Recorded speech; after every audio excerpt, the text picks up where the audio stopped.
일단 밀지 마세요. 말하기 조금 부끄러운 부분이라서 나만 이러나? 이렇게 생각하시기 쉬운데요. 의외로 많은 분들이 경험을 하고 계세요. 가 있는 분들께도 자주 생겨요. 제가 말하는 대로만 한번 따라해보세요. 라라님들 안녕하세요. 라리학사 유상입니다. 약사님, 최근에 친구가 제 팔꿈치를 보더니 좀 씻고 다니라 하는 거예요. 네. 그래서 제가 이제 때를 안 밀어서 그러나? 하고 씻었는데 씻어도 하얘지지가 않아요. 이거 어떻게 해야 돼요? 일단 때는 밀지 마세요. 오히려 더 까매질 수 있습니다. 지금부터 생활습관과 약국템으로 쉽게 해결할 수 있는 방법을 알려드릴게요. 제가 말하는 대로만 한번 따라해보세요. 첫 번째, 팔꿈치, 무릎 색소 침착입니다. 많은 분들이 엉덩이나 이 겨드랑이, 사타구니, 팔꿈치, 무릎처럼 잘 드러나지 않는 부위 피부가 어둡고 까맣게 되는 걸로 고민을 많이 하시죠. 이런 색소 침착은 단순 위생 문제로만 생각하기 쉬운데 사실은 그게 아니라 유전적인 요인, 생활습관, 호르몬 변화 등 이 다양한 원인 때문입니다. 생기는 부위에 따라 색소 침착이 생기는 기전도 다르고 치료법도 달라지기 때문에 이 정확하게 알고 접근하는 것이 중요한데요. 이 팔꿈치나 무릎의 경우는 이 반복적인 자극이 원인이에요.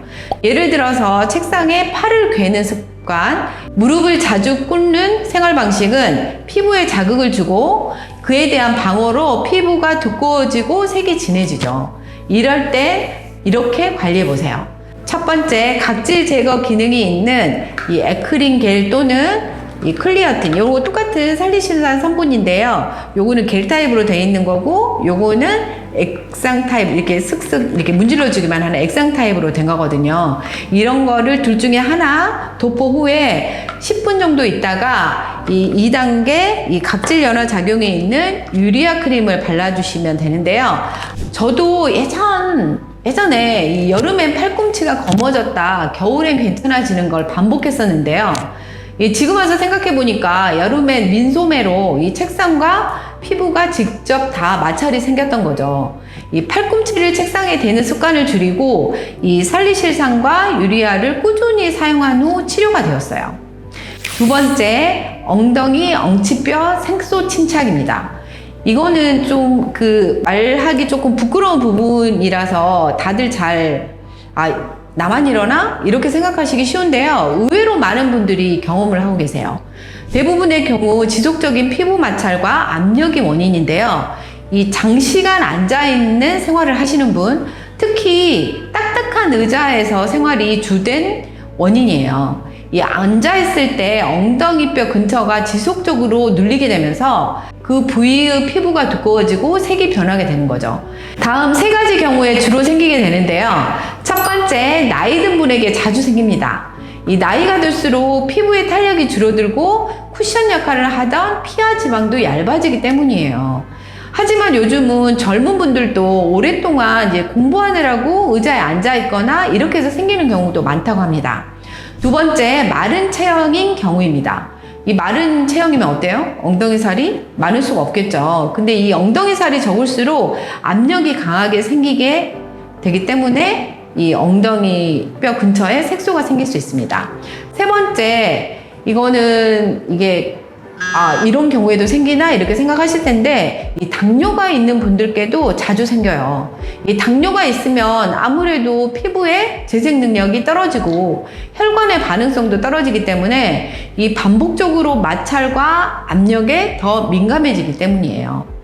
이럴 때 치료 방법은 바르는 연고인데요. 엉덩이 색소 침착의 경우 앞서 말씀드린 살리실산 연고로는 효과가 별로 없고요. 이 각질 제거와 미백 효과가 같이 있는 4세대 레티노이드인 트리파르텐이 좋아요. 이 취침 전에 하루에 한 번 바르시고요. 그 위에 이 판테놀 같은 보습제를 발라주시면 좋습니다. 12주 정도 바르신 후 효과를 보시면 중단하시면 됩니다. 이 경우에도 아무리 연고를 발라 좋아지게 만들어도 계속해서 내가 딱딱한 의자나 바닥에 오래 앉아있게 되면 색소 침착은 다시 생기게 되겠죠. 그래서 이 푹신한 방석이나 쿠션을 사용하고 평상시 장기간 앉아있는 직업을 가진 분들은 틈틈이 일어나는 습관을 들이시는 게 좋아요. 마지막으로 이 겨드랑이, 사타구니, 목에 생긴 색소 침착 해결법입니다. 이렇게 피부가 겹치는 부위는 자극이나 마찰, 습기에 특히 취약해서 색소 침착이 잘 생기는데요. 잦은 제모나 면도도 피부를 자극해서 색소 침착의 원인이 될 수 있어요. 또한 이 겨드랑이와 사타구니는 땀과 열로 인해서 습기가 차기 쉬운 구조죠. 그래서 습진과 곰팡이 감염이 되기 쉬운데요. 이 염증 부위가 색소 침착으로 이어질 수 있어요. 이런 질환으로 인한 색소 침착은 단순히 미백제를 바른다고 좋아지는 건 아니고요. 해당 질환 자체의 치료가 먼저 선행이 되어야 합니다. 예를 들어서 내가 습진이다 이러면 스테로이드 연고와 보습제를, 이 곰팡이 감염이라면 이 항진균제를 먼저 사용해서 질환을 치료해야 하고요. 또한 다낭성 난소 증후군 및 흑색 가시 세포증이라는 게 있거든요. 이런 내분비 질환도 이 사타구니나 허벅지 안쪽이 까매지는 원인이 될 수가 있어요. 이 경우에는 전문의의 진단을 받아서 치료하셔야 합니다. 이 피부 질환으로 인한 색소 침착이 아니라면 생활 습관을 교정하면서 색소 침착을 옅어지게 만드는 미백 성분이나 진정 성분을 활용해서 치료할 수 있는데요.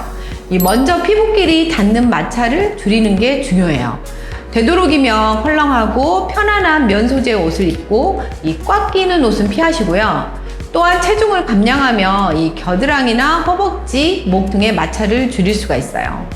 이때 도움이 되는 약국템은 미백작용이 있는 나이아신아마이드 성분의 이 세비타비겔과 자극으로 인한 피부 반응을 완화시켜 줄 수 있는 약한 스테로이드인 더마큐를 하루에 2번 도포해 주세요. 이 스테로이드의 경우 장기간 사용에 주의가 필요하지만 이 더마큐에 들어있는 스테로이드는 아주 약한 스테로이드이기 때문에 9주 정도 사용하시는 건 괜찮습니다. 이 마찰과 습기로부터 피부를 보호할 수 있는 이 바세린을 그 위에 덧바르는 것도 좋습니다. 피디님, 이제 팔꿈치 그 까만 거 어떻게 치료해야 되는지 다 아셨죠? 이제 팔을 책상에 올려놓는 것부터 이제 하지 않도록 하겠습니다. 그렇죠. 네. 오늘은 은밀한 부위에 생기는 색소 침착의 원인과 치료법에 대해서 알아봤는데요. 이 색소 침착은 단순히 위생 문제가 아니라 자세나 생활 습관, 생활 방식이 오랜 시간 동안 피부에 남긴 흔적이다라는 걸 꼭 기억하세요. 오늘 알려드린 약국템과 생활 습관 개선만 잘해도 충분히 좋아질 수 있습니다. 하지만 증상이 심하거나 원인이 불분명하다면 반드시 피부과 진료를 받아보세요. 오늘 영상도 도움이 되셨다면 구독, 좋아요, 알림 설정까지 꼭 부탁드립니다. 감사합니다. Don't be there, you die, don't.